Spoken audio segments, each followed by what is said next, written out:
एक स्कूटी, एक खतरनाक सौदा और सत्ता का नशा। क्या राधा का खेल उसे राज तिलक दिलाएगा या नशे की आग में सब कुछ जल जाएगा? विक्रम तेजी से जिंदगी में आगे बढ़ना चाहता था। वो चाहता था कि उसके गांव में उसका और उसके परिवार का नाम सबसे ऊपर हो। पढ़ाई लिखाई में वो कमजोर था और उसकी संगत भी अच्छे लोगों से नहीं थी। उसका ज्यादातर समय गांव के बाहर एक पुराने मंदिर में बीतता था, जहां रोजाना 20-25 लोग जमा होते थे। पहले वहां हुक्का पीने का चलन था, लेकिन धीरे धीरे हुक्के की जगह गांजे ने ले ली। अब वो मंदिर नशेड़ियों का अड्डा बन चुका था। विक्रम को भी गांजे की लत लग गई थी।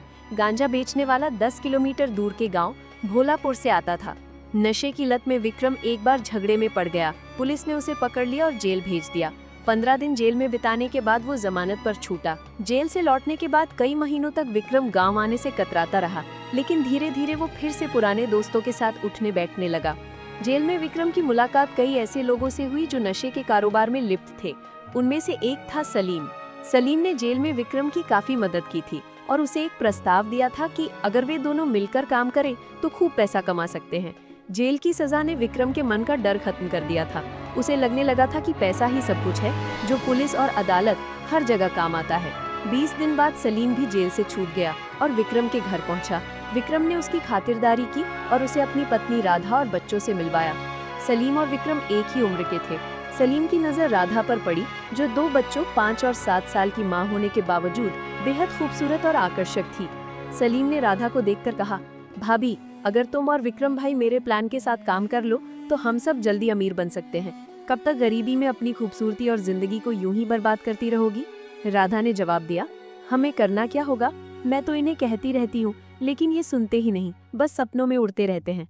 सलीम ने कहा, भाभी, हम दूसरों के लिए नशे का इंतजाम करेंगे, इससे पैसा भी आएगा और लोग भी साथ होंगे। मैं तुम्हें एक स्कूटी दिला दूंगा और चलाना भी सिखा दूंगा। तुम बस सामान लाने का काम करोगी, बेचने का नेटवर्क मैं और विक्रम बना लेंगे। लेकिन पुलिस का क्या? विक्रम ने पूछा। पुलिस को पैसा चाहिए, हम और भाभी मिलकर सब संभाल लेंगे, सलीम ने जवाब दिया। राधा ने तुरंत हामी भर दी, ठीक है, मैं तैयार हूँ। दरअसल राधा को स्कूटी चलाने की इच्छा बहुत पहले से थी। वो भी आजादी के साथ उड़ना चाहती थी। 10 साल की शादी के बाद वो अपने सपनों को भूल चुकी थी। उसका जीवन सिर्फ खाना बनाने और बच्चों की देखभाल तक सीमित हो गया था। सलीम के प्रस्ताव ने उसके शौक को फिर से जगा दिया और वो मना नहीं कर पाई। अब सलीम का विक्रम के घर आना जाना बढ़ गया। एक दिन उसने विक्रम और राधा को अपना बिजनेस प्लान समझाया। स्मैक की छोटी छोटी पुड़िया हमें आसानी से मिल जाएंगी। 1 किलो अफीम से 50 से 80 ग्राम स्मैक बनती है। अफीम को चूने और एक खास रसायन के साथ मिलाकर उबाला जाता है। जब ये गाढ़ा हो जाता है, उसे सुखाकर पाउडर बनाया जाता है, जिसे स्मैक कहते हैं। उत्तर प्रदेश के बाराबंकी, राजस्थान के प्रतापगढ़, चित्तौड़गढ़ और मध्य प्रदेश, पश्चिम बंगाल के अफीम उगाने वाले इलाकों में ये तैयार होता है। हमारे लोग वहाँ से माल गोसाईगंज तक भेज देंगे। भाभी बस 15-20 किलोमीटर दूर तक स्कूटी में पुड़िया लाएंगी, किसी को शक नहीं होगा।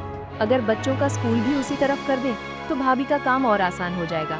मेरा घर भी पास में है, अगर भाभी को कभी रुकना हो तो वहाँ रुक सकती है। बच्चों के साथ होने से पुलिस को शक नहीं होगा।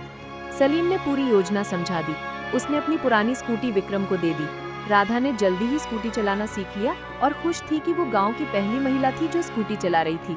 2 महीने बाद राधा को स्मैक की पुड़िया लाने का काम सौंपा गया। वो आत्मविश्वास के साथ पुड़िया ले आई। इस बार सलीम ने ज्यादातर पुड़िया अपने पास रखी और विक्रम को सिर्फ 15 पुड़िया टेस्ट के लिए दी। विक्रम ने गांव वालों में पुड़िया बांटना शुरू किया। धीरे धीरे ग्राहक बढ़ने लगे और मंदिर में गांजे की जगह स्मैक का चलन बढ़ गया। 100 ग्राम स्मैक की कीमत करीब 1 लाख रुपए थी। इससे छोटी छोटी पुड़िया बनाई जाती थी। 2 ग्राम स्मैक 1300 रुपए में बिकती थी। 1 ग्राम से 7-8 पुड़िया बनती थी और एक पुड़िया 200 रुपए में बिकती थी। इस तरह 1400 से 1800 रुपए की कमाई होती थी। राधा को हर महीने 20-25 हजार रुपए मिलने लगे। पैसे ने उसे आजादी दी। सलीम इसी मौके की तलाश में था। उसने एक दिन राधा से अकेले में अपने दिल की बात कह दी। राधा ने भी सोच लिया कि अगर उसे पैसा और आजादी चाहिए तो सलीम की बात माननी होगी। धीरे धीरे राधा को सलीम अच्छा लगने लगा। एक दिन राधा और सलीम करीब आ गए और ये सिलसिला चल पड़ा। जैसे जैसे स्मैक की पुड़िया ज्यादा बिकने लगी और कारोबार बढ़ा, राधा ने विक्रम से कहा, अब तुम चुनाव लड़ने की तैयारी करो। विक्रम ने एक दक्षिणपंथी पार्टी में काम शुरू किया। अब उसके कंधे पर अंगोछा और स्मैक का कारोबार दोनों चल रहे थे। एक दिन राधा ने विक्रम से कहा, अब हमारी हालत बेहतर हो गई है, गांव से निकलकर शहर आ गए हैं, कारोबार बढ़ रहा है। नशे का काम सलीम को सौंप दो, हम बस उसकी देखरेख करेंगे। अगर सलीम पकड़ा गया तो वो जाने, हम पर कोई दाग लगेगा तो हमारी छवि खराब होगी और पार्टी टिकट नहीं देगी। विक्रम को बात समझ आ गई। उसने सलीम से बात की और सब सहमत हो गए। चुनाव का समय आया। राधा ने पार्टी से टिकट मांगा। वो टिकट की कीमत चुकाने को तैयार थी। खूबसूरत, हुनरमंद और बोलने में माहिर राधा के ऊपर कोई दाग नहीं था। जिस सीट से वो टिकट मांग रही थी वो महिला आरक्षित सीट थी। 5 साल में राधा की जिंदगी बदल गई। नशे के कारोबार से आए पैसे ने उसकी दुनिया बदल दी। वो विक्रम और सलीम दोनों को साधने में कामयाब रही। उसे अपने शरीर की कीमत समझ आ गई थी। पहले वो घर में सिर्फ खाना बनाने और बच्चे पैदा करने की मशीन थी, लेकिन अब वो नेता बन चुकी थी। लोग उसके पीछे चलने लगे थे। राधा समझ चुकी थी कि बुरा काम ज्यादा देर नहीं करना चाहिए, तभी छवि बनी रहती है। उसने धीरे धीरे सलीम से दूरी बनानी शुरू कर दी। विक्रम ने मिट्टी की खदान का ठेका लेना शुरू कर दिया।